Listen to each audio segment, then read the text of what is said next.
তো প্রমাণগুলো তার কাছে আছে, তিনি যদি প্রকাশ করে দেন তাহলে মমতা ব্যানার্জির অসুবিধা হবে। অবসরের পর তাকে রাজ্যসভার এমপি করে পাঠানো হচ্ছে যাতে করে তিনি আর এগুলো প্রকাশ করার কোনো কথা না ভাবেন এবং মমতা ব্যানার্জির বিপদ না হয়। যে তার অপরাধে তাকে যে রক্ষা করতে পারবে, তার কথা কোনো রকম প্রতিবাদ না করে যারা মেনে চলবে, সেরকম লোককে তিনি রাজ্যসভায় পাঠান। আর যাদেরকে দিচ্ছেন তাদের আলাদা কোনো পরিচিতি নাই রাজনীতিতে। যেমন আপনি কোয়েল মল্লিকের নাম বললেন, যিনি নামগুলো ঠিক করছেন তিনি তো রাজ্যের নামের কথা ভাবছেন না, তিনি তার ব্যক্তিগত লাভের কথা ভাবছেন। তৃণমূলের পক্ষ থেকে যে 4 জনের নাম দেওয়া হয়েছে রাজ্যসভার এমপি হিসেবে, সেখানে আমরা দেখতে পাচ্ছি প্রাক্তন ডিজিপি পশ্চিমবঙ্গের রাজীব কুমার, তার নাম রয়েছে। কিভাবে দেখছেন বিষয়টা? এটা তো খুবই স্বাভাবিক। তিনি যখন ওই সিটের তদন্তে মমতা ব্যানার্জি এবং তার অন্য নেতা নেত্রীদের বিরুদ্ধে যে প্রমাণ ছিল সেগুলো সরিয়েছিলেন, সেটা অভিযোগ। তার বাড়িতে কেন্দ্রীয় তদন্তকারী সংস্থার লোকেরাও এসেছিল তাকে জিজ্ঞাসাবাদ বা গ্রেপ্তার করার জন্য। তো এই যে প্রমাণগুলো তিনি সরিয়েছেন সেগুলো তিনি নষ্ট করে ফেলেছেন এরকম তো নয়, সে প্রমাণগুলো তার কাছে আছে, তিনি যদি প্রকাশ করে দেন তাহলে মমতা ব্যানার্জির অসুবিধা হবে। সেই জন্য তাকে একের পর এক ভালো পদেও রাখা হয়েছে এবং অবসরের পর তাকে রাজ্যসভার এমপি করে পাঠানো হচ্ছে যাতে করে তিনি আর এগুলো প্রকাশ করার কোনো কথা না ভাবেন এবং মমতা ব্যানার্জির বিপদ না হয়। আপনি বলছেন পুরস্কৃত হচ্ছেন? অবশ্যই, মানে তার কাছে এমন কিছু আছে যেটা প্রকাশ করলে মমতা ব্যানার্জির অসুবিধা হবে। অতএব সে অসুবিধা যাতে না হয়, আপনি দেখবেন যে মমতা ব্যানার্জি যাদেরকে চিফ সেক্রেটারি বা ডিজি এইসব উচ্চ পদে নিয়ে যান তাদেরকে তো অনেক বেআইনি কাজ করান। তো এই বেআইনি কাজ করার প্রমাণ তাদের কাছে অনেকে থেকে যায়, সেই জন্য তাদেরকে কোনো না কোনো পদ দিয়ে উনি রেখে দেন। দেখবেন যে এর আগে যিনি চিফ সেক্রেটারি ছিলেন, তারও আগে যিনি ছিলেন তাকেও রেখেছেন দেখুন এখনো একটা পদ দিয়ে।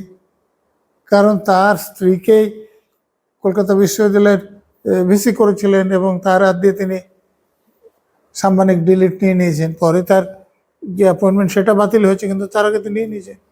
তো এইগুলো বাইরে তারা প্রকাশ করলে অসুবিধা হবে, অতএব তাদেরকে একটা পদ দিয়ে রেখে দাও। স্যার, এখানে প্রশ্ন উঠছে যে রাজীব কুমার, যাকে নিয়ে সারদা কেলেঙ্কারির আপনিও বললেন যে বিতর্ক, যাকে নিয়ে প্রশ্ন চিহ্ন রয়েছে, তাকে এমপি করে পাঠানো হচ্ছে। তো মমতা ব্যানার্জি তো তাতে অসুবিধা নাই।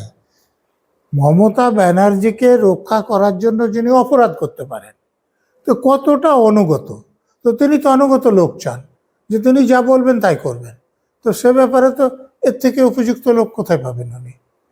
এর আগে আমরা দেখলাম সামনে আইপ্যাকে যখন ফাইল চুরি নিয়ে যে মামলাটা হচ্ছে, সেখানেও মানে প্রাক্তন ডিজিপির নাম রয়েছে। স্বাভাবিক, উনি শুধু ডিজিপির নাম নাই, প্রাক্তন সিপির নামও আছে, ডিসিপির নাম আছে, অন্যান্য অফিসারদের নাম আছে। এখন যারা তাকে এই অপরাধে সঙ্গ দেন তারাই মমতা ব্যানার্জির কাছে খুব ভালো লোক। যারা তার অন্যায় কাজের না বলবেন তারা তো ভালো লোক হতে পারেন না। স্যার, এই যে মানে তৃণমূলের পক্ষ থেকে সবসময় আমরা দেখি যেটা যে বাংলা বাঙালি অস্মিতা নিয়ে কথা বলা হয়।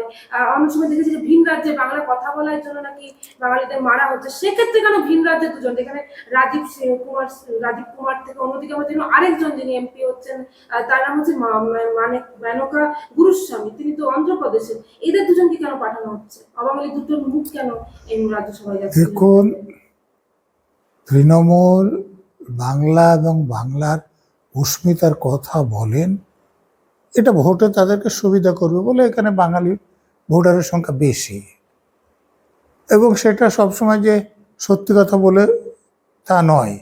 কারণ আপনারা দেখলেন যে ঝাড়খণ্ডে যে পরিযায়ী শ্রমিকের ঘটনা ঘটলো, তদন্ত করে দেখা গেল যে তিনি বাঙালি বা কোনোভাবেই তাকে হত্যা করা হয়নি, এটা তার পারিবারিক অশান্তির ফলে তার মৃত্যু ঘটেছে। কিন্তু তারা শুরু করে দিলেন। আবার এই যে মহারাষ্ট্রের যে ঘটনা ঘটলো, বাস নেতারা চলে গেলেন তার অন্ত্যেষ্টিতে, কিন্তু পরবর্তীকালে দেখা গেল যে সেইটা তিনি বাংলা বলেন বলেই তাকে হত্যা করেছেন, এরকম কোনো ঘটনা নয়। তো এটা তৃণমূলেরা করছে কেন? যে এখানে তো কাজকর্ম নয়, অনেক লোকই বাইরে কাজ করতে যান, তাদের পক্ষে যদি কথা বলেন তারা তাকে ভোট দেবেন, এই তার আশা।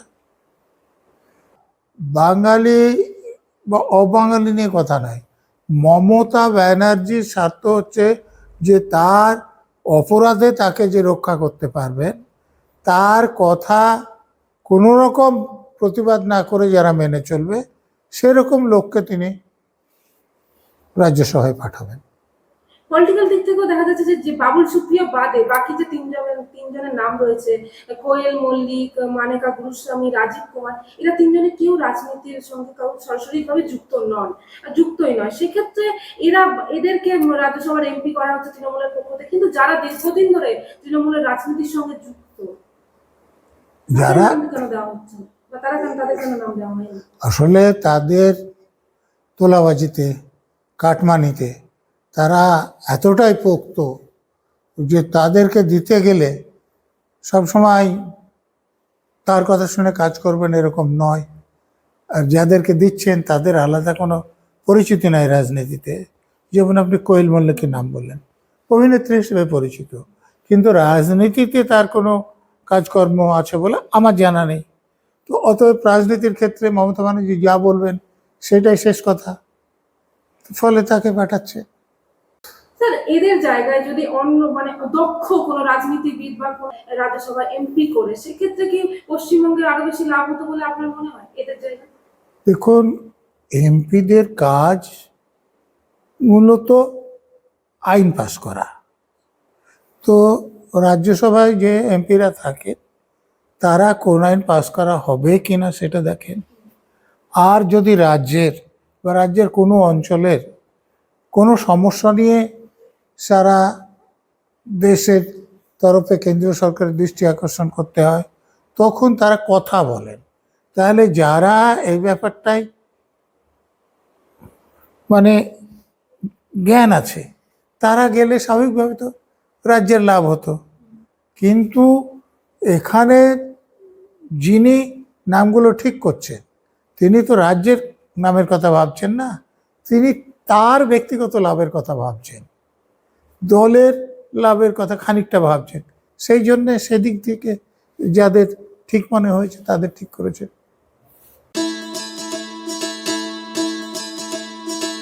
गरीबी मिटेगी, समृद्धि बढ़ेगी।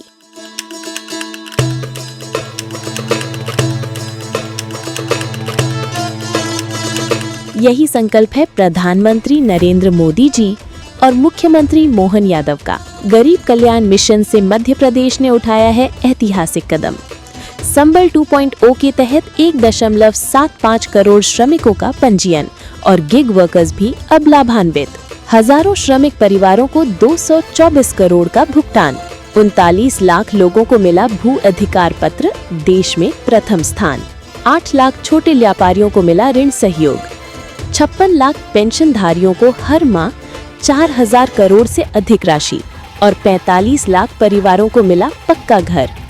अब हर नागरिक की सुविधा के लिए शुरू होगी मुख्यमंत्री सुगम परिवहन सेवा। प्रधानमंत्री मोदी जी और मुख्यमंत्री मोहन यादव के नेतृत्व में मध्य प्रदेश तेजी से बढ़ रहा है गरीबी मुक्त और आत्मनिर्भर भविष्य की ओर।